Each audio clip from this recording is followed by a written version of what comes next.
isaorana ny Andriamanitra izay nanome fahavelomana antsika rehetra. Ary isaorana ihany koa izy fa nitatana antsika ka tonga somatsara ato amin'ity tranon'Andriamanitra ity isika.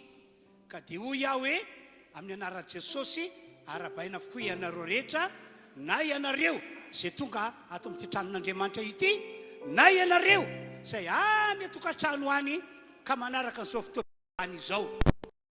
Adanana ilay nambaran'ny anjely tamin'ny fotoan'andro natokovan'i Jesosy ane hitoetra eo amintsika mandrakariva mandra-piavin'i Jesosy. Ataova mainana mafy be. Manaraka izany tonga eto isika mba hanompo an'Andriamanitra. Aroy aho hoe azo atao fombafomba na fahazarana ny fampona an'Andriamanitra. Fa asehoy fa tena manompo an'Andriamanitra amin'ny fonao manontolo mihitsy ianao. Ataovy resy lahatra ny Andriamantsika izay any an-danitra manara-maso antsika ankehitriny hoe tena ao amin'ilay tena izy ny fanompona ataonao. Fa mino aho fa fantatr'Andriamanitra tokony atao ho an'ny olona izay tena manompo azy amin'ny fondrehetra. Fisaorantsika an'Andriamanitra no ty fotoan-dehibe androany ity, na isika eto na ianareo any atokantrano andao hiaraka hiteka amin'ny refitrefitra. Ataovy mafy be mihitsy ny tena. Jesosy, Jesosy, tia anay, momba anay, mandrakizay, sa tsy zany ve? Alleluia! Dia ho tohizantsika ny fotoana eto tohizana amin'ny alalana vavaka, ary dia tohizana ekio amin'ny alalana fiderana izay ahitantsika andreo ty ekipa reto hiara entana amintsika mba hitaonantsika hanompon'ny tompo vokatry ny fo hivavakantsika. Tompo Andriamanitra tsy to, rainay mandrakizay, misaotra, makasitraka, manome voninahitra anao zahay fa ianao no tatana anay ka tonga soa eto izahay. Androany ino anay fa hiasa mahery be eto anao Andriamanitra, hiasa eto fanainao masina ka izy fagagana eto. Anisan'izany ny fivoazam-panahy, ny fanasitranana, ny vahaolana, ny fitahiana. Andray an'izany izahay ka dia omena voninahitra mandrakizay ianao ry Andriamanitra tsy to, amin'ny anaran'i Jesosy ho tahinana ety fotoanandroany ety. Halleluia, halleluia, amen. Oka etaetana ianao amin'ny famponan'ny tompo. Hira anankitelo no anoisantsika an'izao fampona ny tompontsika izao. Halleluia. Ataovy mafimafy ny halleluia anao raha mety. Halleluia. Dia mafisina trano fiarabana izay efa natao mpanompon'Andriamanitra teo ho mariky ny fifarabantsika dia andaontsika hanofahofa tanana toy izao. Arabaina anao izay tonga eto araka ilay teny mpanompon'Andriamanitra teo dia izao ny fiadanany tompo amintsika tsiraray avy. Raha mety dia manasanao amin'ny anaran'i Jesosy mitsangana amin'ny toerana misy anao fa hideran'ny tompontsika ary izay indrindra tokoa ny loha hevitrintsika androany hoe hideran'i Jesosy tsika satria mendrika an'izany izy. Tsy haiko hoe inona ny antony hideranao an'ny tompo, tsara ve izy, lehibe ve izy ve nahary an'izao rehetra izao. Ninona izay antony dia mendrika hoderaina Jesosy. Sady izany ve ka ao anatin'ity hira voalohany ity dia hifanetantsika hoe andao hanandratra fiderana avo satria mendrika an'izany Jesosy. Andao an'iny asandrato anio ny fiderana.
androny tompo farana Androny tompo tatsika itetanana mafy androny tompo anao tokoa androany raha iterazy amin'ny fona ray manontolo ianao dia ho hitanao zany hoe androny tompo anao zany androany anao zavatra lehibe eo amin'ny fiainanao jesosy fa androany ny tadiaviny a ny fonao tena mangetaeta azy tokoa eto jesosy a aritany zay ao anatintsika raha androany ianao resy lahatra fa rehefa hiteran'i jesosy ianao dia anjaka ao anatin'ny fonao izy ary anao fagagana dia ho ataony zany andaontsika ilaza hoe mendrika nidera tokoa izy satria izy nahary an'izao rehetra izao ilazysika hoe ny tany sy ny lanitra aza miankohaka ny voary rehetra aza miankohaka maika fa izao sy anao olombelona manana tanana manana tongotra manana vava afaka nambara hoe mendrika an'izany fiderana zany jesosy ndaontsika nofahofatanana ao anatin'izany izany dia tena hoe asehoy an' jesosy fa tena ty azy ianao ary tonga eto ianao dia tena mahafinaritra anao indrindra ny midera azy amen halleluja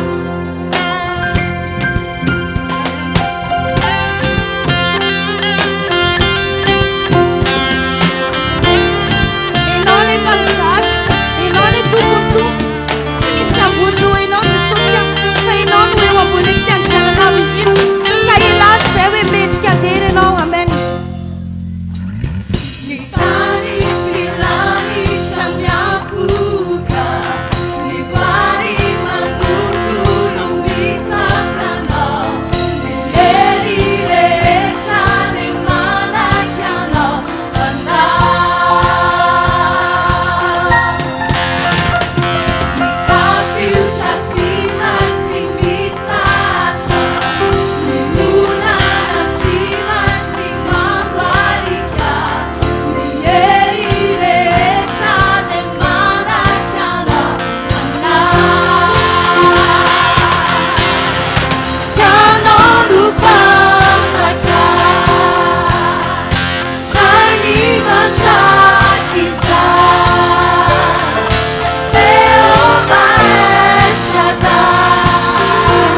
Enao naharin'izao rehetra zao avy aminao ny avy ny zavatra mendrika nidera tokoa ianao mendrika nidera mbola anamafy hatrany zay hoe mendrika indrindra ianao mendrika indrindra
anandratra anao zay isan'andro isan'andro satria noharina izay mba ho amin'izany ndaontsika hiteneny na maraina na hariva dia aoka hisandratra eo amin'ny fiainanay ianao Jesosy misandrata eo amin'ny fiainanay ianao misandrata eo amin'ny tokantranonay misandrata eo amin'ny fiainam-pahavelomanay misandrata eo amin'ny tenanay aoka ianao nisandratra amin'ny fotoana rehetra Jesosy raisa izany toeranao zany raisa izany Jesosy tsy misy tokony azo an'izany toerana fisandratana zany aman-tsainao ihany mbola namafy an'izay hoe na maraina na hariva dia misandrata ianao Jesosy na hariva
Jesus hinao le mendrika mendrika indrindrana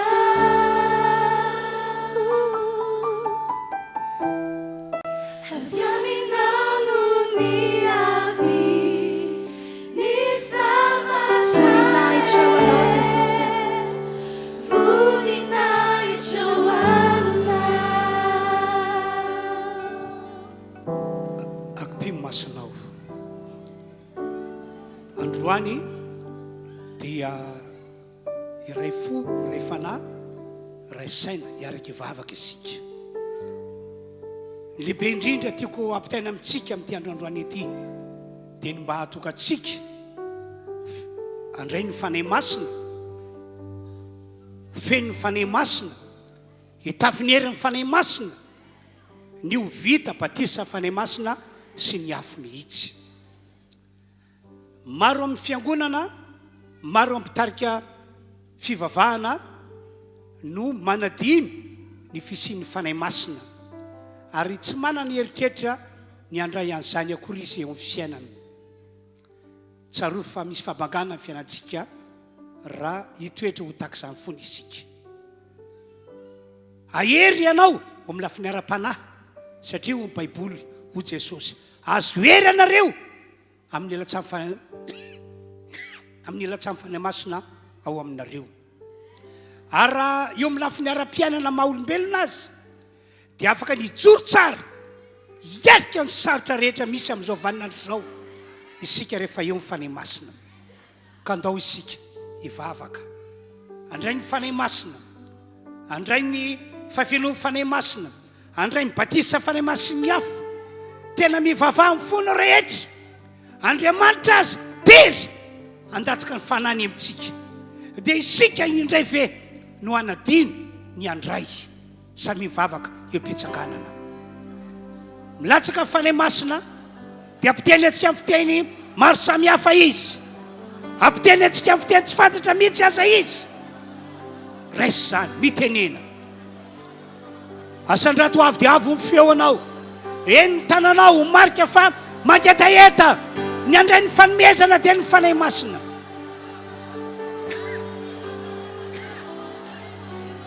samy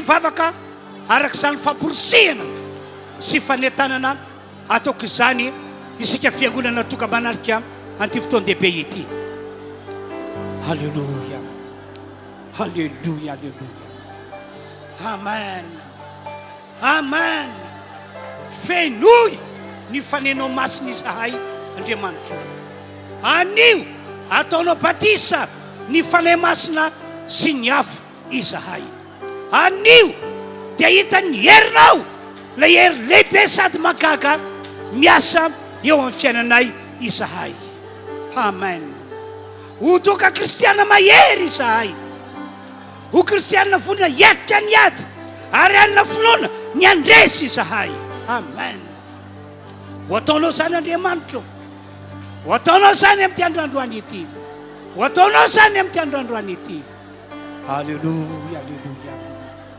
halleluia halleluia amen amen amin'ny anaran'i Jesosy milatsaka eto fanahy masina manao batisana amin'ny fanahy masina afo ny tompo Jesosy androany andray avokoa ny rehetra toka eto androany ka hita zavatra lehibe sy magaga eo amin'ny fiainana izy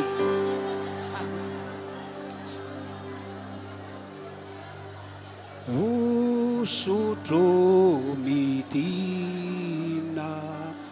eto amikyo ianao ataovy amin'ny fonao zany iry zany mbola mitoy ny fandraisana ny fanahy masina ny fandraisana batisa fanahy masina ny afo usutro amen amen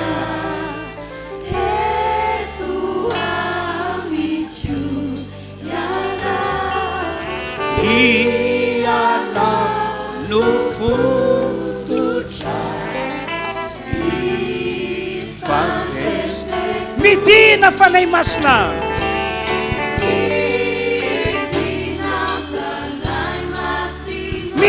fanay masina.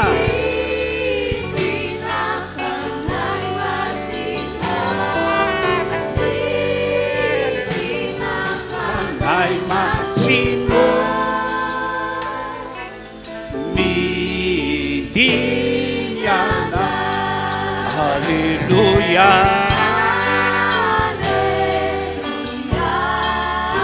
Haleluya.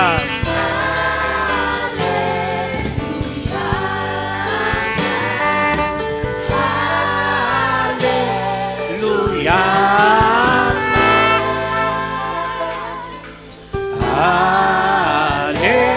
Haleluya. Haleluya. Amen. Haleluya. Amen.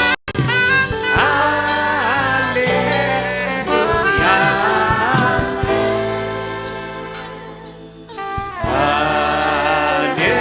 Haleluya. Sotra tobo isika fa tsara izy.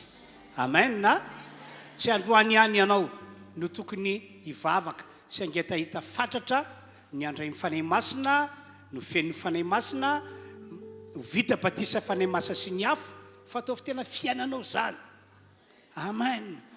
Ho hitanao fa ahita ny vondrahatr'Andriamanitra ianao. Ho tanteraka amin'izay mihitsy zany tompoko. Asitehaka mafy be.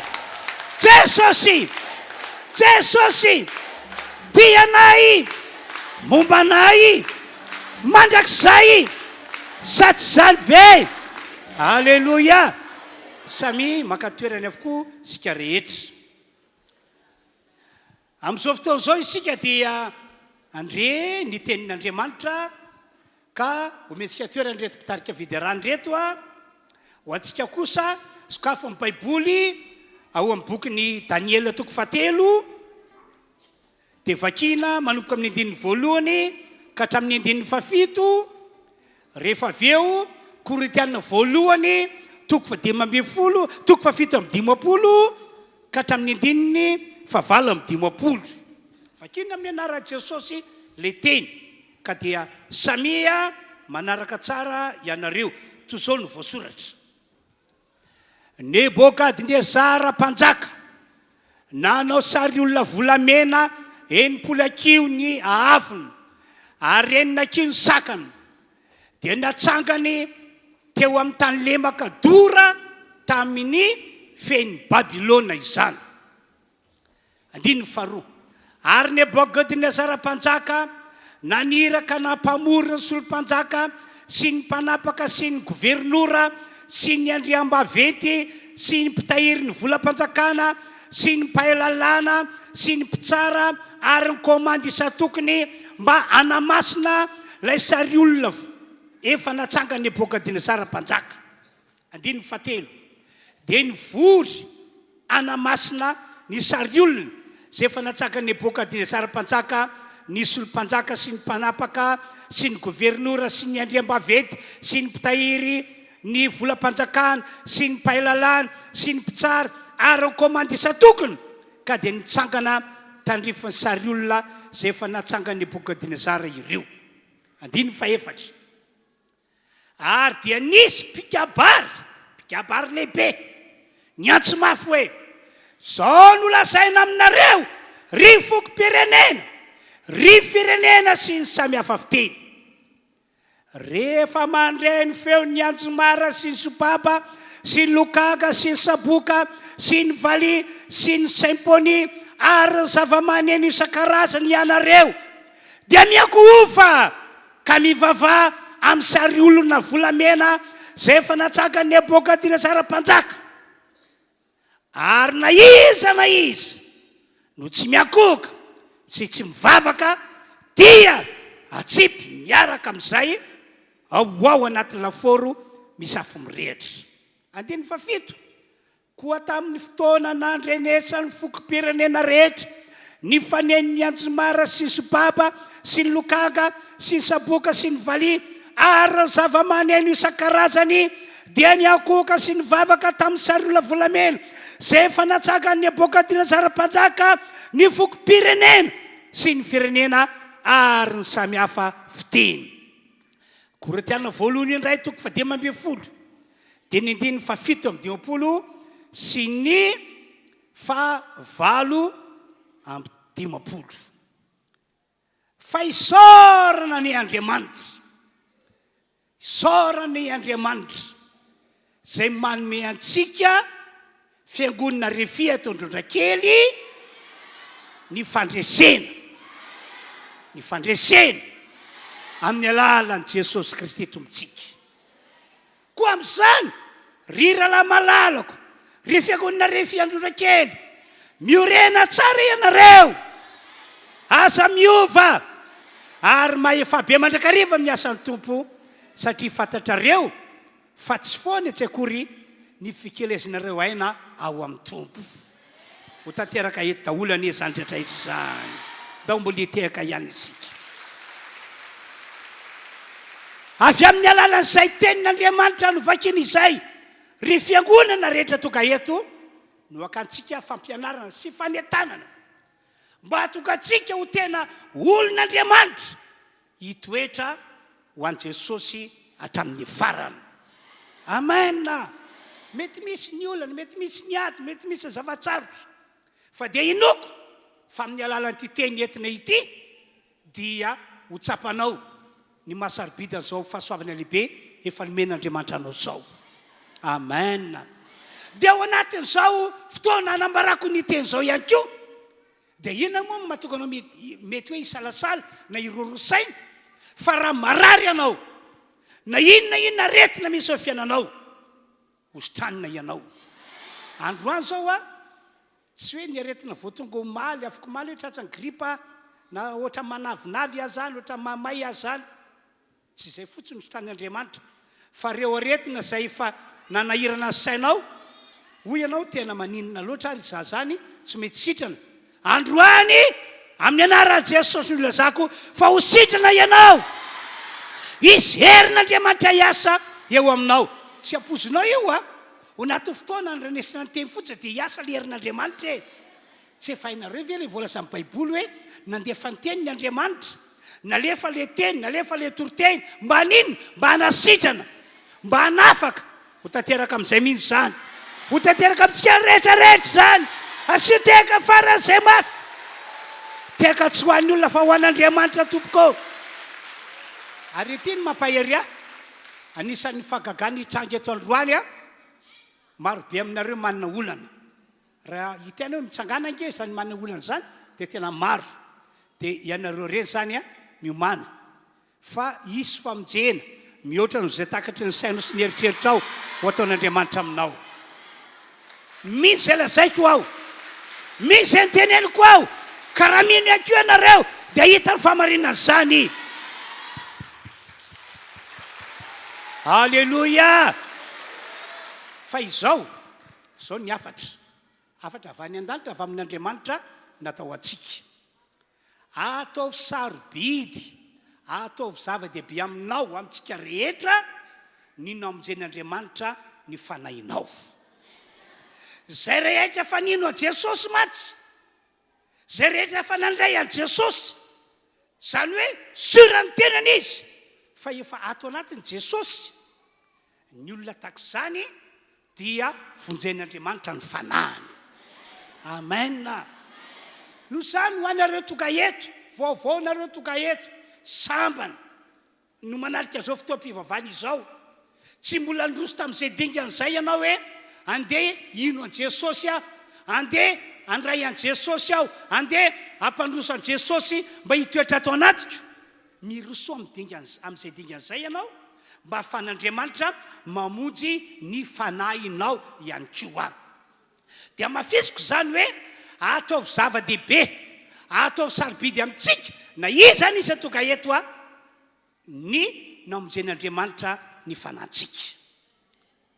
Araka ny voalasan'ny Baiboly matsy, ny olombelona rehetra velony atao ambony tany ety na iza na izy, eo ny atren'Andriamanitra dia mpanota izy, olomeloka izy, ary olona natao very mandrakizay any amin'ny fahaverezana izy. Anisan'izany ianao sy ny fianakavianao, ianao sy mpiara-mianatra aminao. Anisan'izany ianao sy mpiara-miasa aminao. Anisan'izany ianao sy mpiara-belona aminao. Eo anatry an'Andriamanitra dia mpanota, olona meloka, olona natao very mandrakizay. Ahoana ho ny baiboly? Mpitoroteny 7 andininy 20. Zao ny voalaza ny baiboly. Vakiko amin'ny anaran'i Jesosy ilay teny, fa tsy misy olona marina ambony tany zay manao tsara ka tsy manota. Zany hoe na dia reo olona zay azo lasana hoe mahafinaritra be mihitsy ny fiarahamonina amin'ny olona io. Olona tena tsara toetra io, tsara saina io, tsara fo io, olona mahafinaritra io, olona marina io. Eo amintsika samy olombelona, zay ny fahatsapana hitantsika ny aminy. Fa eo anatren'Andriamanitra dia kilasy mpanota, kilasy n'olona meloka, kilasy n'olona very zany olona zany. Manamafy an'izany ny Romana 7:7. Ahoana ho ny baiboly? Hoy izy, andao mbola vakiana ihany le teny, fa samy efa nanota izy rehetra. Izy rehetra tsy misy avahana, samy efa nanota teo anatren'Andriamanitra, ka tsy manana ny voninahitra avy amin'Andriamanitra. Zany hoe ny voninahitr'Andriamanitra notafitsika dia tsy hananantsika olombelona, satria mpanota, olona meloka, olona sahaza ho any amin'ny fahaverezana mandrakizay izy. Tsika olombelona io mantsy tiako azavaina. Rehefa nahary antsika olombelona Andriamanitra, ohatra hoe nahary an'i Adama sy Eva izy, dia napetrany tao amin'ny Saedeny. Ary Adama sy Eva tamin'io tsy araka ilay eritreritry ny olona hoe niboridana, mitanjaka, fa tena olona mitafy izy ireo. Tena olona mitafy. Ary ny lamba notafiny dia ny voninahitr'Andriamanitra.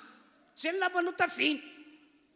Fa rehefa nanota ry zareo, tonga meloka ry zareo, dia ny asorin'Andriamanitra taminy lay lamba notafiny. Tsy inona zany fa lay voninahitr'Andriamanitra. Ka rehefa ny asoriny, dia teo ry zareo vonito tena mitanjaka isika ity. Tena mitanjaka isika. Ary zany no antony natonga azo roa i Adama sy Eva nanapa-kevitra hoe naka ravina viavy mba hotafiana anaovana takonenatra. Satria teo vohitany hoe tena mitanjaka, fa teo aloha tsy hitany hoe mitanjaka, satria nampitafian'Andriamanitra ny voninahitr'Andriamanitra. Dia ny olombelona rehetra zany zao taorinan'izay dia mpanota, meloka, mendrika no very any fahaverezana, ary olona tsy mitafy ny voninahitr'Andriamanitra. Io voasoratra io hoe fa samy efa nanota izy rehetra ka tsy manana ny voninahitra avy amin'Andriamanitra. Zay zany tsika zanak'olombelona io, mpanota. Kanefa ho ia, noho ny fahasoavan'Andriamanitra lehibe tompoko, dia novonjain'Andriamanitra ny fanahintsika. Tsy hoe no fahitan'Andriamanitra anao hoe mba tsara kosa ny toetra ny ranony iny, mba tiako loatra hoy Andriamanitra ny fiampianan'iny olona iny, tena olo marina be iny olona iny, ka dia andeha ho vonjeko izy. Tsia! Faraka ny voalaza ny Paoly apôstôly, dia mpanota ny olombelona, olomeloka ny olombelona, olona natao very ny olombelona, fa no fahasoavan'Andriamanitra dia novonjena ny fanahinao, novonjena ny fanahintsika. Amen. Tahaka zany dia tena resy lahatra, tena resy lahatra. Fa ny tena ko nge riavana ka mpanota toy ny mpanota rehetra, olomeloka toy ny olomeloka rehetra, olona natao very toy ny olombelona rehetra. Teo amin'ny mpiray-tanàna amiko dia zany teo amin'ny mpianakavy rehetra niaraka tamiko dia zany ny aina tola teo fahotana, ny aina tola teo faratsiana. Fa dia soroko any Andriamanitra tamin'ireo mpiaramonina tamiko dia novonjeny tsy hoe zany no hitana io lehilahy io kosa mba marimarina raha oharina amin'ny ranona, raha oharina amin'ny raha Zana, oharina amin'ny raha Joseph. Tsia! Fa mpanota tahaka mpanota rehetra, fa dia hoe no fahasoavan'Andriamanitra dia novonjeny Amen. Tsy hoe tsara no fianakaviako rehetra, tsaroko. Isika ny faraparan-taona ny vola Novambra dia nireny zahay, izay mitovitovy taona makany fasan'ny fasandrazana dia tongany a miaraka voninkazo sy miantsoantso any dadabe hoe dadabe ô mba vonjeo ny zavikelinao mba tsinjovo ny zavikelinao samy nanao an'izany fa isorako ny Andriamanitra fa dia navana tamin'ireo olon'ireo aho dia nivonjena ny fanahiko amen ary sandrindra no antony mahatonga saika matetetika dia rehefa mahatsiaro ny tantarako lasa sy tantarako ankehitriny aho dia misaotra an'Andriamanitra tena misaotra marina fa tany aloha be tany aho efa saotra dia tsy tena hoe efa saotra kosa Andriamanitra dia mbola hipily saotra anao kosa fa mandraka ankehitriny satria tsapako ny mahasarobidy ny famonjena ny fanahiko tsapako ny mahazava-dehibe ny namonjena Andriamanitra fanahiko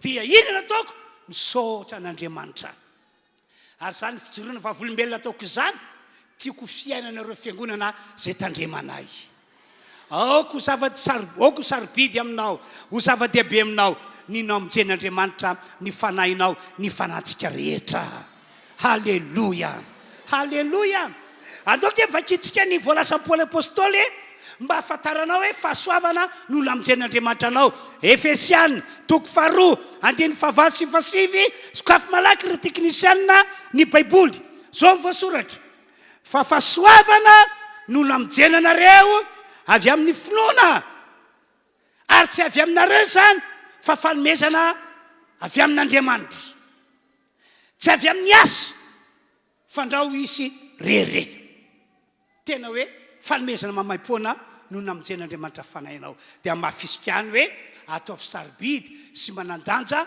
amin'Andriamanitra zao famonjena lehibe namonjen'Andriamanitra ny fanahinao zao amen halleluia halleluia ary aza vela i zavatra hafa atakalinao an'izany ohatra no ny famitany divoly dia tianota ianao tianao tsy fanao ianao le nofinao tiana tanteraka zavatra tsy araka ny voalaza ty baiboly ity ry havanao za manaiky voasariky zany ianao fa ataovy zava-dehibe aminao foana sy sarobidy aminao mandrakariva ny namonjena ny fanahinao ary farany tandremo tompoko tandremo re fiangonana tandremo ny miemitra sy ny miverin-dalana tena tandremo zao nge ny tena nataony Jesosy amintsika io ary mafisiny efa novonjeko nge ianareo Jesosy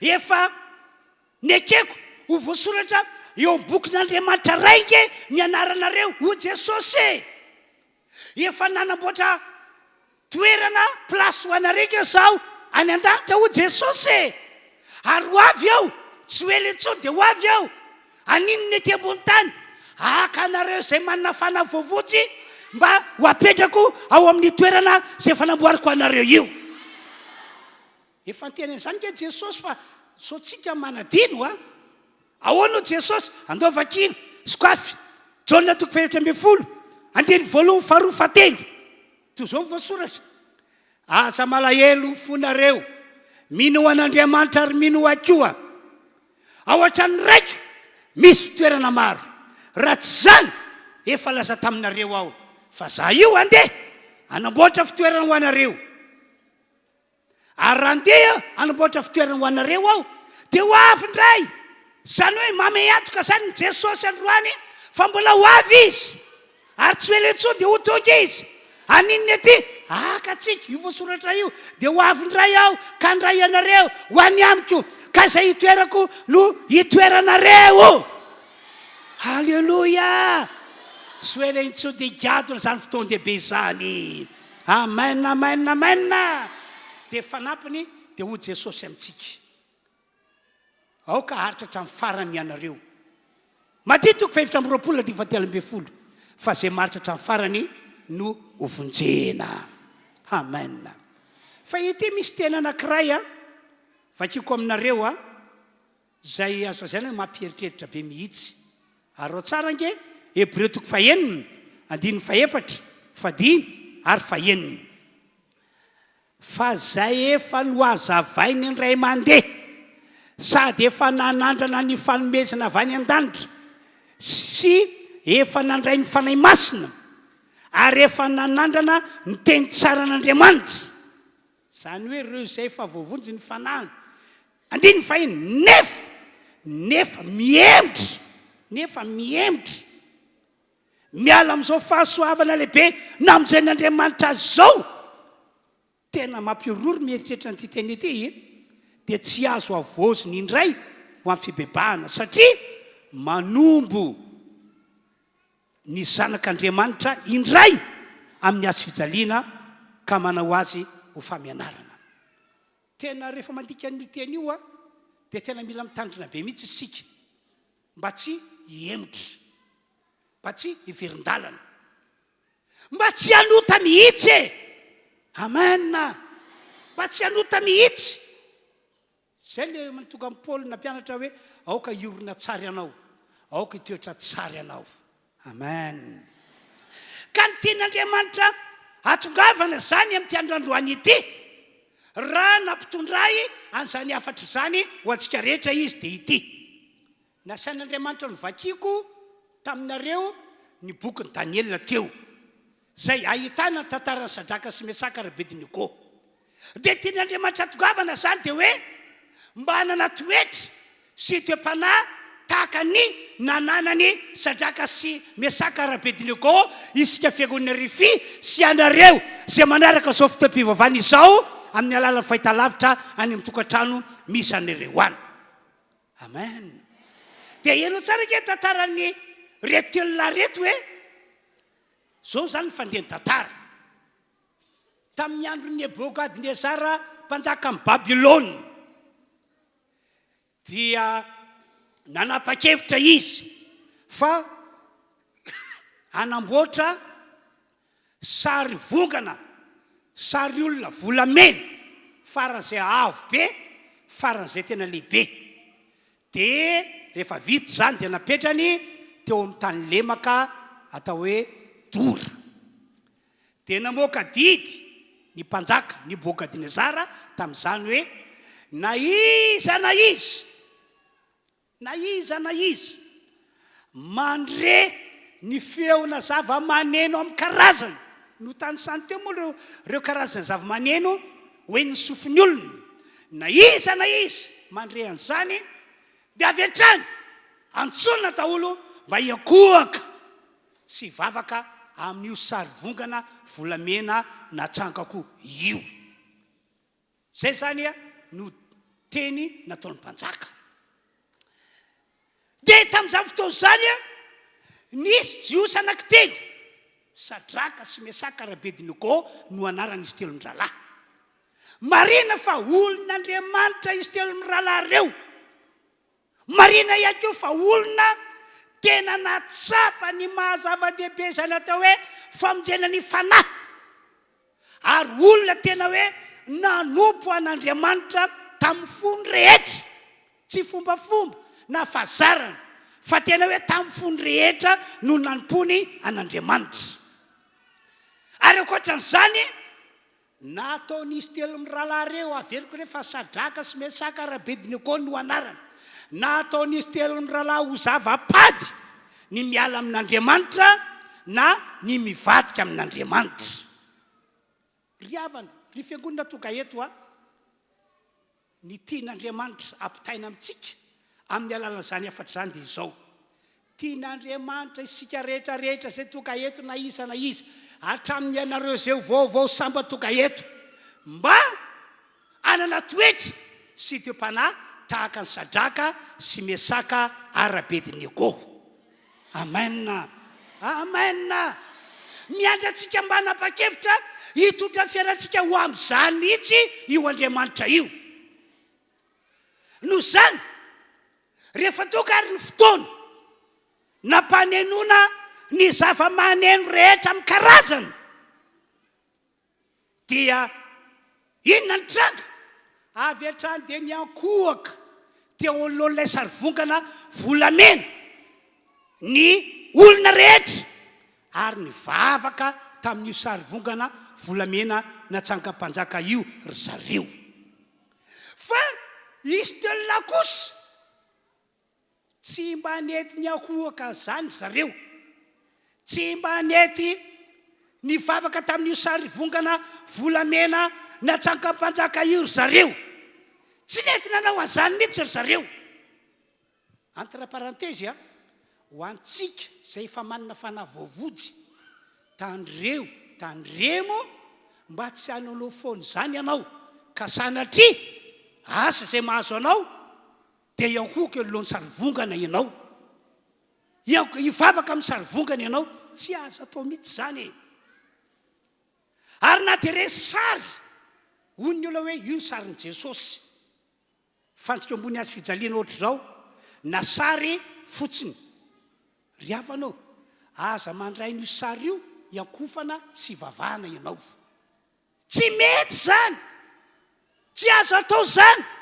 Fa raha voalaza ny baiboly Exodosy 2:2 sy ny 15 dia fahotana lehibe, fahavetavetana lehibe eo anatrehan'Andriamanitra nahary an'izao rehetra izao, ny fanekena iankohaka na hivavaka amin'ny sary vongana na iankohaka sy vavaka amin'ny sary zay lazainy olona hoe sarin'i Jesosy. Asa mba isan'ny olona tahaka izany ianao, matonga oziny zany. Ary raha mivoalaza amin'ny baiboly no jereny, matonga ozina hatrany amin'ny taranaka faefatra. Ianao hiara-ny ozina, zanaka nateraka ao hiara-ny ozina, zafikely hiara-ny ozina, zafiafinao hiara-ny ozina. Zava-doza nge zany e. Ka dia mampitandra antsika Andriamanitra amin'ity androandroany ity, satria tsy dia voalaza matety ato am-piangonana zany a, dia sao alem-panahy ho tratran'izany ianareo. Dia rehefa tsy niankohaka sy tsy nivavaka tamin'ny sary vongana volamena natsangam-panjaka ary izy telo ny rahalahy, dia tena tehitra faratapony ny mpanjaka, tena tezitra. Andoka vakitsika amin'ny baiboly e Daniela 3 vakina ny 12 ka hatramin'ny 15.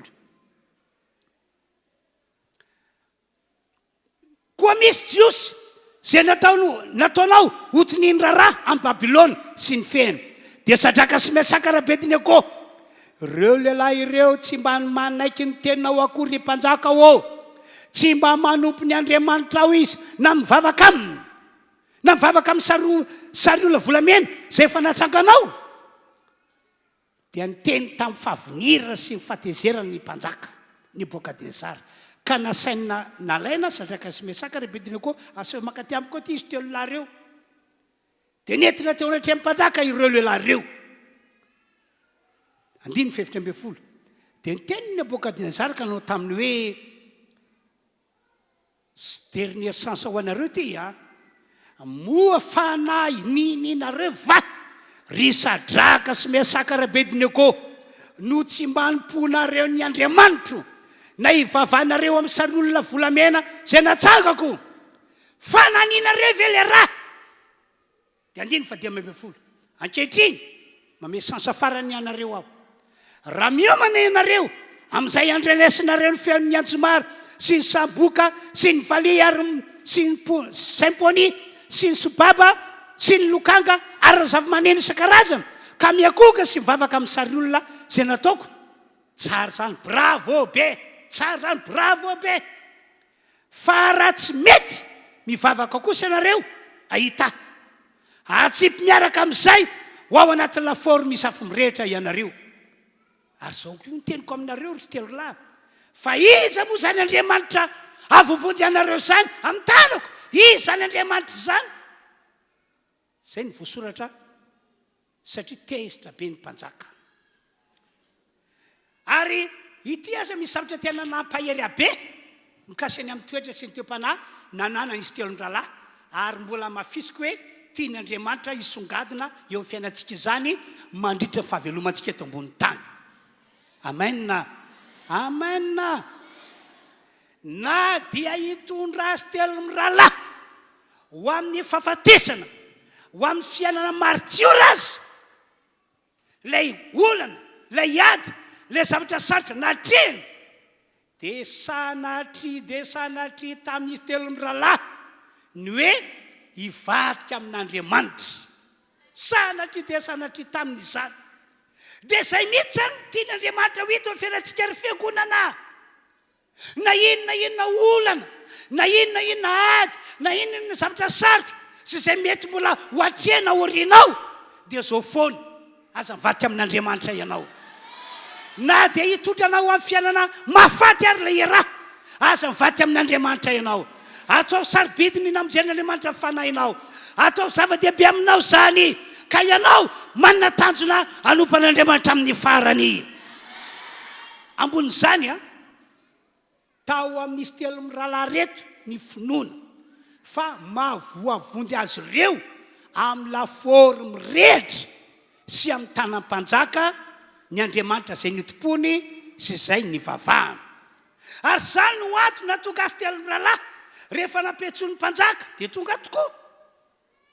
Dia miteny ny mpanjaka fa naninareo valy sy telo mirahalahy ny tsy akoka sy tsy vavaka amin'ny Andriamanitra izay natsangako. Ampanenona ny zava-maneno isan-karazana. Ka raha manatanteraka ianareo miakoka sy mivavaka, bravo be, tsara zany. Fa raha tsy mety kosa ianareo, ahita raha. Ahita raha amiko ianareo fa dia zao ihany. Io misy lafôry mirehitra ho atsipoanareo. Zay ny tenin'ny mpanjaka taminy. Fa ny nampahery ry havana dia izay nambarako izay hoe tsy hivadika amin'Andriamanitra mihitsy izy no amafisiny ry mpanjako. Sanatry dia sanatry aminay ny akohaka sy ny hivavaka amin'ny sarivongana volamena natsanganao io. Fady anay zany, tsy azonay atao mihitsy zany. Eny, na dia tsy hamonjy anay izy ny Andriamanitray, dia tsy akohaka mihitsy izay, tsy hivavaka amin'io mihitsy zahay e.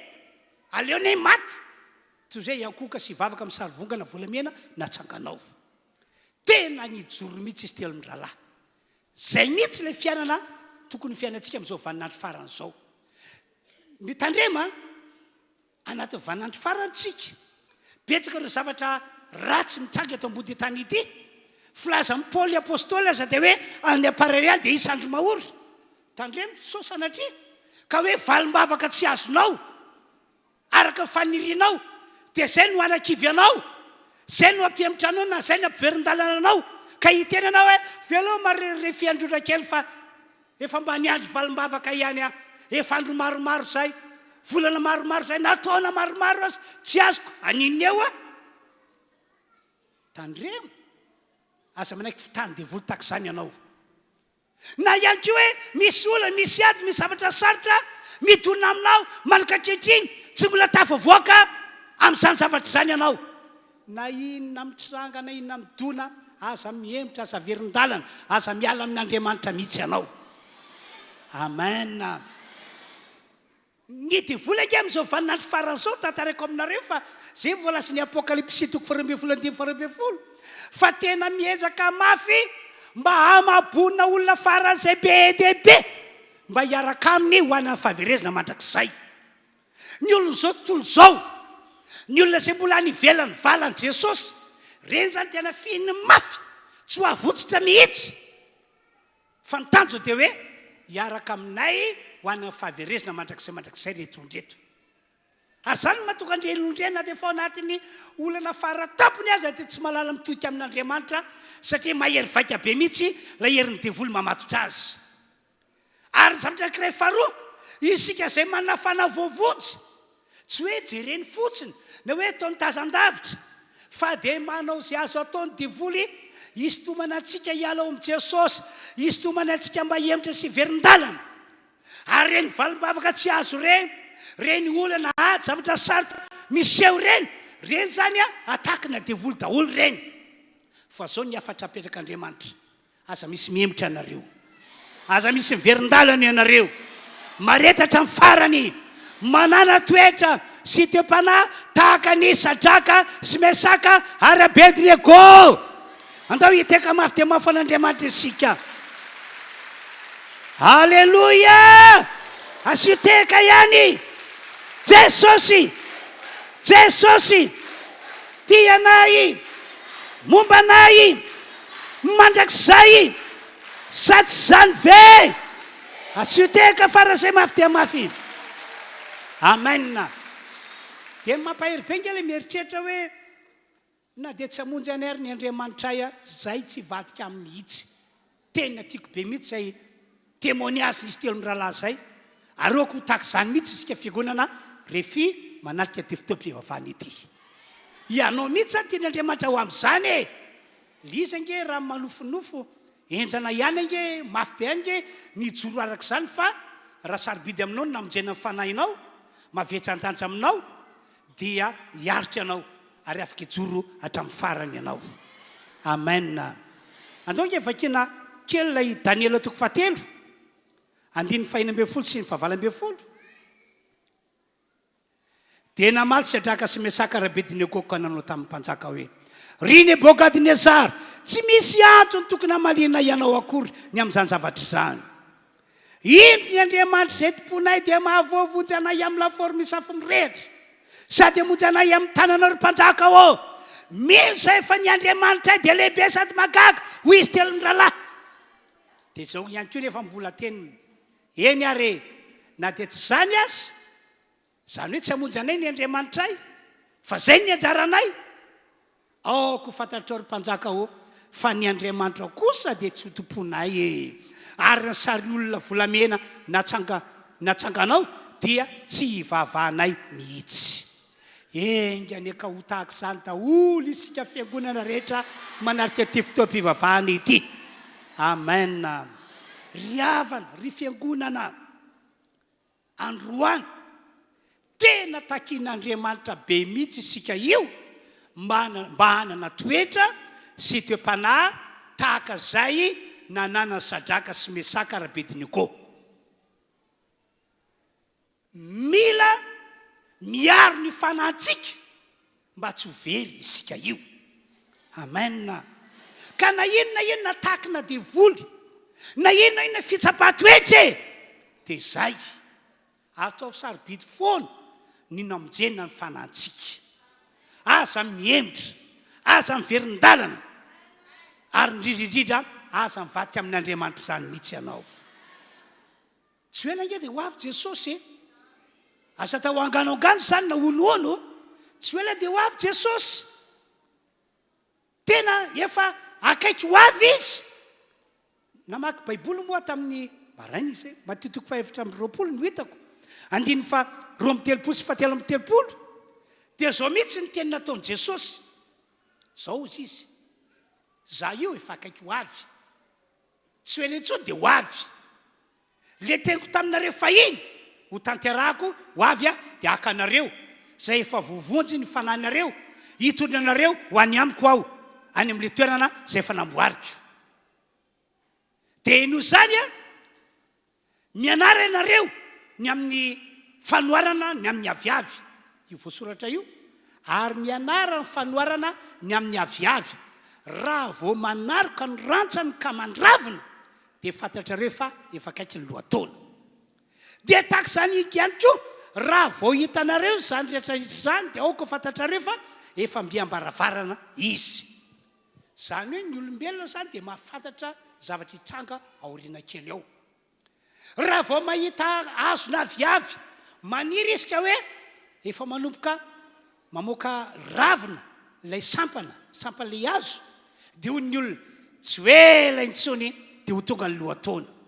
Dia aoko tahaka izany ihany koa ny ahafantaranareo hoe raha vao miseho avokoa reto famantarana reto karazana famantarana reto zay manambara mialohan'ny fiaviako. Raha vao miseho reo dia aoko ahafantatrareo fa tsy hoe ilay intsony dia ho avy aho. Ary ny amin'izany famantarana izany nge ry havana ka efa akaiky dia efa saika tanteraka daholo hoe efa saika tanteraka. Ny olombelona fotsiny no tsy malala hoe io le sinina famantarana mialohan'ny even'i Jesosy. Fa zavatra hafa ny eo an-tsainy tahaka ny manam-pahaizana maneran-tany zao. Ny mahatonga ny hafanana miakatra be amin'izao vaninandro zao hoe any Amerika tafakatra 30 degré, tafakatra 5:30, tafakatra 7, tafakatra 50 hoany ny herin'ny hafanana. Any afatra toy zao ndray dia mangatsika be, tena mangatsika be mimangatsika. Dia hoy ny manam-pahaizana hoe zao ny antony izany, zao ny antony izany. kanefa ho ny baiboly hoe zany rehetra izany ny famantarana fefakaiky ao. Ka rehefa akaiky ary Jesosy, inona tokony ataonao? Ataovy sarobidy ny famonjena ny fanahy, ataovy mafiasa-daja, ka na inona zava-misy dia zao ihany hitoetra sy hijoro tsara hatramin'ny farany ho an'i Jesosy ao. Anana tanjona ho tonga hatramin'ny farany any amin'ilay plasy nametrany Jesosy ahy ao. Amen, amen. Zay rehetra maniry sy mangetaheta ho arak'izany dia samy miteka faran'izay tena mafy eo an'Andriamanitra. Amin'ny anaran'i Jesosy ho tafity anetsika rehetra, ho tafity anetsika rehetra. Dia iverentsika kely indray ny tantaran'ny Sadraka sy Mesaka ary Abednego. Mampahery, mahafinaritra ny riko dia ho tonga arak'izany tsika rehetrarehetra io. Tezitra ary ny mpanjaka, tena tezitra faratapony. Fa izao na dia tezitra ary ny mpanjaka, izy teo lahy kosa tsy niova mihitsy, tena tsy niova mihitsy. Andoaka evakitsika ny Daniela 7, 9 ka hatramin'ny 7 vakina. 9 zany rea. Ary satria mafy ny tenin'ny mpanjaka dia natao mama indrindra laforo dia maty ny lehilahy fireny lehilahy zay nanipa Sadraka sy Mesaka sy Abednego. Ary izy teo lahy ireo Sadraka sy Mesaka sy Abednego dia voatsipy apatorana teo anatin'ny laforo misy afo mirehatra. Tsy olana tamin'izy mirahalahy na iafara amin'izany ary ny fiainana fa ny zava-dehibe taminy dia hoe sarobidy namonjena ny fanahy. Zava-dehibe amiko izao famonjena nomen'Andriamanitra zao. Engany ka ho takizany daholo ny toetrantsika sy teom-panahintsika rehetra tonga eto. Dia ny afatra farany dia ity, ny Andriamanitra izay tipotsika io ange dia Andriamanitra lehibe sady Andriamanitra mahagaga. Amen. Tsy diso mihitsy ny teny nataon'Andriamanitra any amin'ny Jeremia 3:30 hoy izy, zao mihitsy ny témoignaziny: indro zao no Jehovah Andriamanitra ny nofo rehetra. Eninareo ve zany teniko zany e? Hoy Andriamanitra, zao no Jehovah Andriamanitra ny nofo rehetra. Moa misy zava-mahagaga zay tsy haiko va. Afaka manao vagaganao ary afaka manao vagagana mihoatra no izay fahitanareo sy renareo ary mihoatra no izay noeritreretinareo. Zao no Jehovah Andriamanitra ny nofo rehetra. Zany tokoa io Andriamanitra io tena azo iankihinana, tena azo ianteherana. Ary ankoatran'izany Andriamanitra tsy mamela ny olona manompo azy ho rery io Andriamanitra io. Ianao toka eto, isika toka eto, aza mieritreritra anao hoe navelan'Andriamanitra ho rery, hoe navelan'Andriamanitra ho solona. Tsia! Miaraka amintsika foana io Andriamanitra io, na amin'ny andro na amin'ny alina, na aiza na aiza. Marina fa misy ny olana tsy miva dia ohatrany hoe tsy resy sakatsakana tsy vaky, ohatrany hoe marina fa misy zany, fa tsy milaza akory zany fa irery anao. Efa fiainan'Andriamanitra mihitsy ny tsy mandao ny olony. Tsaroko zao, raha niala tany Egypta ny zanak'Israely hitododo ho any amin'ilay tany todradroany sy tantely, any amin'ilay tany be fitanisy be fahasoavana, ga namiala azy ireo rery Andriamanitra tamin'ny atoandro, miaraka amin'izy ireo amin'ny alalan'ny andro an'Andriamanitra, amin'ny alina miaraka amin'izy ireo amin'ny alalan'ny andro hafa Andriamanitra. Hoy ny Baiboly hoe mba hahafahan'ny zanak'Israely mandeha na amin'ny andro na amin'ny alina mba ho tonga any amin'ilay tany be fitahina be fahasoavana. Tsy mamela ny olona ho rery zany Andriamanitra. Halleloia. Misy faminaniana aza moa nampitorean'Andriamanitra ny Isaia mpaminany ato amin'ny Isaia 7:20, 5:10 sy 11. Zao ny voasoratra: mety manadino zana amin'ony va ny vehivavy ka tsy hamindra fo amin'ny zanaka nalaoko ny kibony. Eny mety manadino ihany izy, fa izao Jehovah Andriamanitra reo kosa tsy mba manadino anareo. Mikasy any aminareo 5:20. Fa aminaniny zany tian'Andriamanitra ho raiky tapisako anatin'ny fonao. Indro efa vitako tomboka vatsa eo an-tanako ianao. Amen. efa vita tomboka vatsy eo tanako ianao zany hoe amin'Andriamanitra ianao dia azo mandrakizay tsy ho adinon'Andriamanitra velively. Halleloia. Ary ity misy faminaniana anankiray any amin'ny boky Malaki toko 4 1:20 ka hatramin'ny 1:20. Toy zao zany le faminaniana ho avy ny andro i Andriamanitra andro voatendrika io ho tsaraiko ity zao tontolo zao ity ho tsaraiko amin'ny tena fitsarana goavana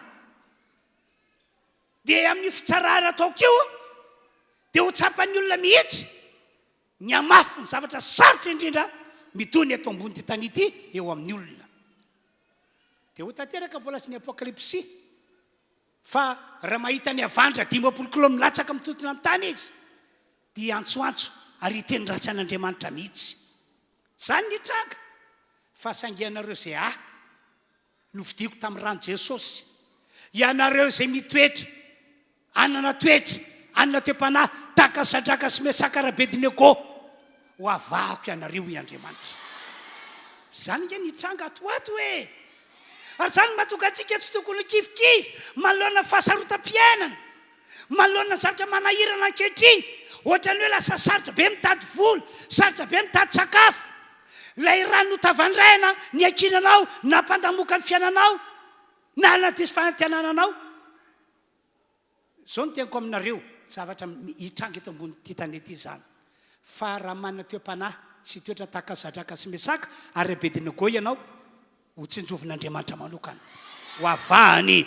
Andao nge vakina le izy Malaki toko 4 1:20 ary ankehitriny isika manoka 1:20 hoe ary tamin'izany zay natahotra ny Jehova dia samy resaka tamin'ny namany avy. Zay moa voasoratra eo natahotra ny Jehova fa raha tena fitorina dia zay rehetra nanana toetra sy toe-panahy tahaka Sadraka sy Mesaka ary Abedinego. Fa eto indray dia fanamafisana ireo zay natahotra an'Andriamanitra. Dia zao voasoratra ary Jehova niaino ka nandre izany dia avy hatrany Andriamanitra naka-boky ary nisy boky nisoratana teo anatreny ho fahatserovana zay matahotra ny Jehova sy mihevitra ny anarana. Zany hoe zay rehetra manana toe-panahy sy toetra tahaka ny Sadraka sy Mesaka ary Abedinego na hoe zay rehetra matahotra an'Andriamanitra dia misy boky efa voman'Andriamanitra eo soratana eo ny anaran'izany noho izany sy ny tena fiampiainana. Zay ny dikan'io teny io ampiakaro kely indray ary ho rakitra soa ireny amin'ny andro ho tendreko ho Jehova tompo maro ary ho anitra azy eo toy ny olona anitra ny zanany lahy zay manompo azy. Ka dia ho hitanareo indray ny tsy fitovian'ny marina sy ny meloka dia ny manompo an'Andriamanitra sy ny tsy manompo azy.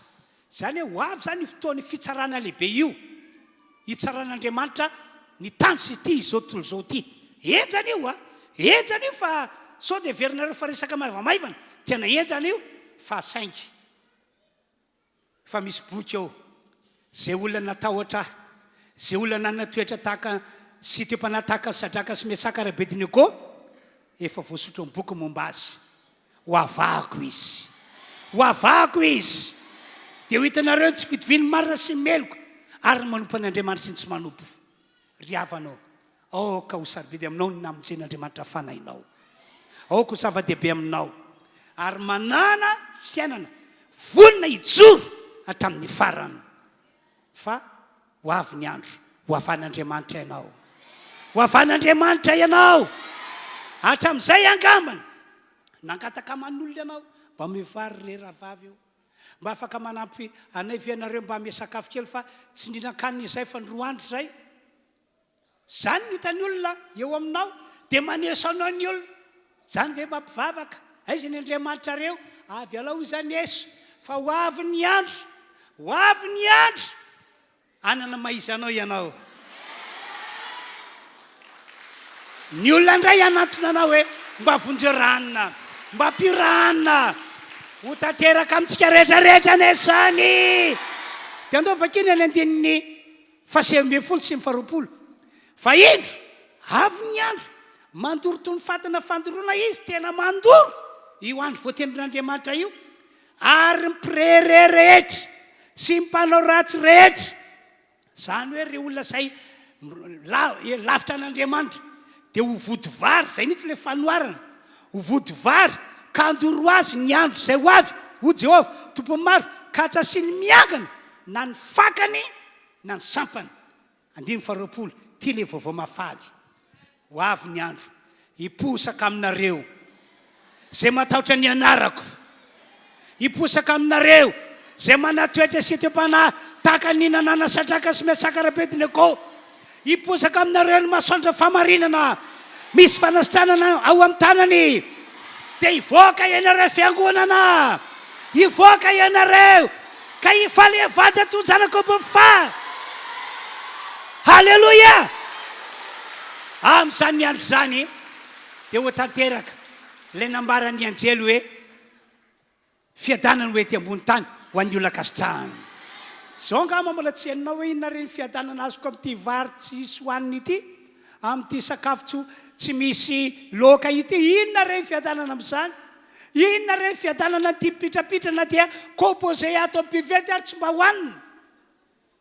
Fa io ho avy ny andro hifaly evanja to zanako mbo mifa ianao, andindy ianao, iorakoraka ianao satria hitanao ny voninahitr'Andriamanitra ho tanteraka amin'izay mihitsy zany.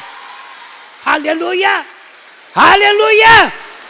Ary nisoratana amintsika keny ny fiafaran'ny sadraka sy miasaka Abednego nosoratana tantarana. Inona ny traka? Tamin'ny farany gaga ny mpanjaka. Or zala, avianareo ty, or gouvernour avianao ty, ry mpanapaka avianareo ty, avianareo rehetrarehetra. Fa misy zavatra tsy mahazava amiko ity. Ono masoko ve no tsy mahita tsara sa na maninona loatra? Mo ve tsy teo lany alefantsika tao? Kanefa lasa efada. Ary amin'izay izy efada, zesta be ao anatin'ilay laforo, misy afo mirehitra. Impossible zany impossible zany dia ho reo ekipana. Eny Andriamanitra mpanjaka teo laza reo le efa tao, fa dia mahita ihany koa zay efa da izy ankehitriny, ary tsy mairy zareo fa mandehandeha. Gaga mpanjaka avoataory zareo azy, afantarantsika marina. Dia niantso retoreto, sadraka sy miasaka Abednego, mivoa teo ianareo, voaka avy tao izy telo ny rahalahy. Halleluja, halleluja! Terena ny tompo, terena ny tompo, satria nanao mirakla mihoatra no izay takatry ny sainy sy ny eritreriny ilay Andriamanitra ny vavahany. Amen. Dia ho ny baiboly tsisy fofonafo ny lambana, ary na ny volony azy tsy nisy nikaikona. Resy lahatra ny mpanjaka, tena niaiky. Zany natao hoe mpanjaka niaiky volana. Hoy ny mpanjaka, ny Andriamanitra sadraka sy miasaka Abednego no tena Andriamanitra. Andao hanompo azy isika rehetra. Fiafaran'ny fiainany ho fanehoana voninahitr'Andriamanitra. Ka hoy aho hoe androany, zay matoka hivavako anareo amin'ny famaranana. Aza matahotra, aza miemotra, aza verindalana, miorena tsara, mijoro tsara. Fa ho lasa fanomezam-boninahitra an'Andriamanitra ianao. Ho tanteraka amin'izay manao amen na mafy be. Jesosy tia anay, momba anay, mandrakizay, sa tsy zany ve? Halleluja! Andao tsika hitehaka fara zay mafy dia mafy an'Andriamanitra. Tavo mirefidrevitra mitehaka ao. Halleluja! Ho an'Andriamanitra irery ny dera sy ny aja ary ny voninahitra anio ampitso ary mandrakizay. Dao hivavaka risika. Tombavaka voalohany dia namafy ny falorantsika fiainantsika ho an'Andriamanitra isika. Ary tena ampiseho anatry Andriamanitra hoe ho tonga tahaka sadraka sy miasaka Abednego zahay. Ny te-pananay, ny toetranay ho tonga arak'izany. Samy mivavaka arak'izay tsika, fa rehefa avy eo hivavaka ho anareo aho mba ho fiafaran'ny fiainanareo famezam-boninahitra an'Andriamanitra. Samy mivavaka izy. Ny mpidera rehetra kosa tonga dia miakatra ety anoloana. Samy mivavaka izy.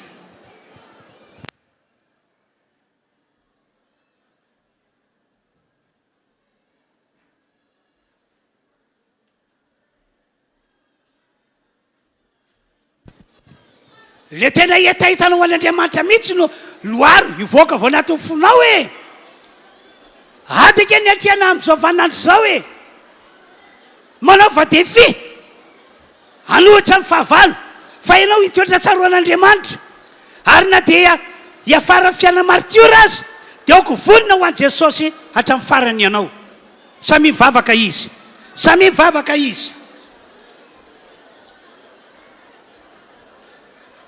Halleluia, halleluia, halleluia.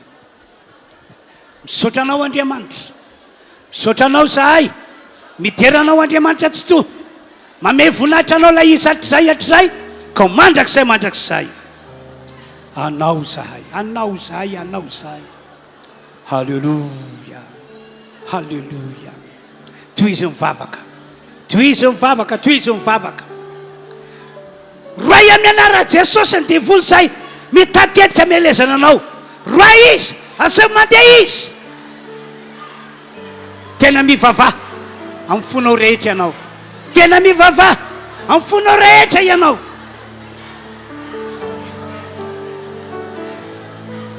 Halleluia, halleluia, halleluia. Amen, amen, amen, amen, amen. Halleluia, halleluia. Misaotranao Andriamanitra, misaotranao Tompo. Halleluia, halleluia. Mangina isika Andriamanitra anao iry sahay androany ho faloranay ny tenanay fa hatramin'ny farany no anompona ianao ary ny mpanomponao kosa rehefa aveo hivavako an'ity fiangonana ity mba ho tsara fiafarataka sadraka sy metsaka ara-bedineko ho fanaka fanehoam-boninahitra an'Andriamanitra sy ny heriny ho arak'izany hitranga amin'ity fiangonana ity. Halleluia. Akipimo masonao ataontsika lera hoe hatramin'ny farany. Akipimo masonao.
Fun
hitsagatsika rehetra dia tsakale haiko tananao faloranao tena ho an'Andriamanitra falopasatra amin'ny farany ianao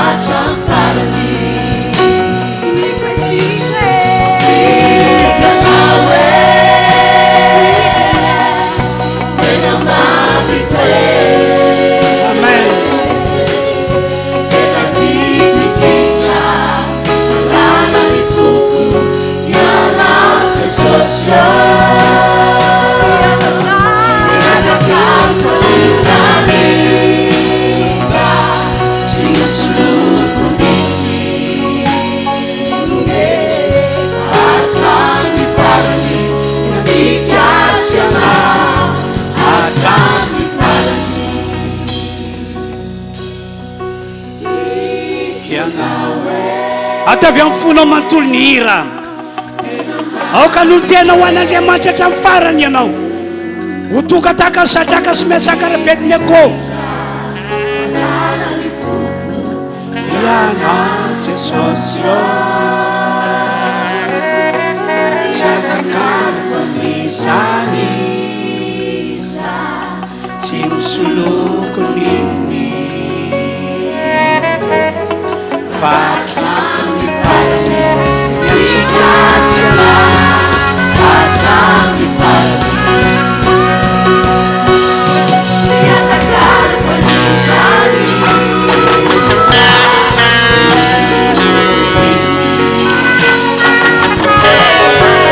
hatramy farany miatsikatsika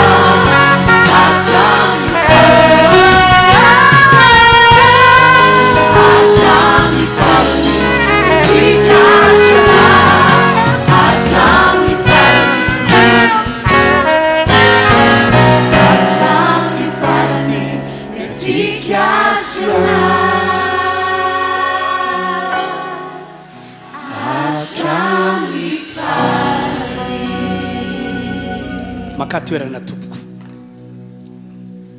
dia amin'izao fotoan'izao tsika andao hitondra ny fanatitra efa intsika moa fa mbola ampatsahivina foana satria mahatsara antsika ny amerenana teny imbe dehibe ety alohany ety ny boaty anaovantsika ny ampahafolo-karena tena ataovy ho fiainana mahafinaritra anao ny manome ny ampahafolo-karena aza matahotra zay fomba fientin'ny devoly manakivy anao ianao fa tsy ny teny devoly no marina fa ny teny nataon'Andriamanitra dia mandroso zany ianareo dia atao aloana eto misy an'ity boaty ity zany ho fanohanantsika ny émissiontsika ka dia samy mandraintsara dia zao ihany koa eno tsara efa nisy mo fisikely tako zao zaraiky tany aminareo tamin'ny herina iny fisikely iny ho fandraisantsika anjara amin'ny fanadiovana ny tanànatsika tako zao efa hitantsika zao sy mifanamboarana ny trano fidiovana na hoe kabone hotsika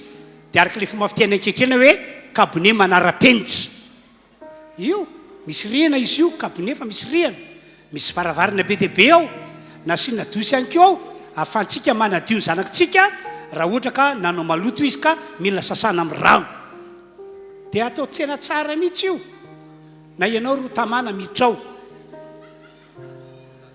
dia mila vola mila fanampiny zany ka nisy fisimenantsika zaraina tamintsika dia azonao verina ny fandraisanao jara androany na amin'ny herina na amin'ny tapabolana raha ho ianao hoe tena mbola maritraritra vao manana afaka mamebetsaka dia tsy maninona aloha andrasana maritraritra fa mba mety raha mety azo atao dilatry ny trésor fa telo ambin'ny folo volana hoa le fotoan-dehibe ntsika na mierenanao azy raha mety ho kanefa moa raha misy hoe mbola orina zany tsy maninona aleoko mahitanao mandrainjara toy izay tsy nandrainjara mihitsy ianao dia rehefa avy eo zany ao anatin'ny fandrotsony hoe le tianolona mahazo manatona eto anao manome an'izay fandraisanao anjara atao anaty valopy na hoaterinao ry madame lalany iriny na omenareo ny zanako lahy ety anoloana dia ho anareo tsy tetso tamin'ny herina nefa anao mpino mivavakato manompo an'Andriamanitra ato tokony andray anjara fa tsy hoe faly eo zany tsy afa tsy teto ka nahazo an'izany efisy zany zany fisikely zany dia miakara ianko ianao dia manatona eto fa mbola misy fisikely eto a ho zaraina amintsika rehetra zay zany tompoka dia andeontsika mbola anao hira anankiray teo anaty zany mandroso ianareo sy atolon'ny mpahafolkarena dia ianareo zay hitondra fandrisanjara fanaonantsika ny fanadiovana tanàna sy zay mbola aka n'ilay fisikely mandrosotsika tompoko.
Teka tena ho an'Andriamanitra ny teka.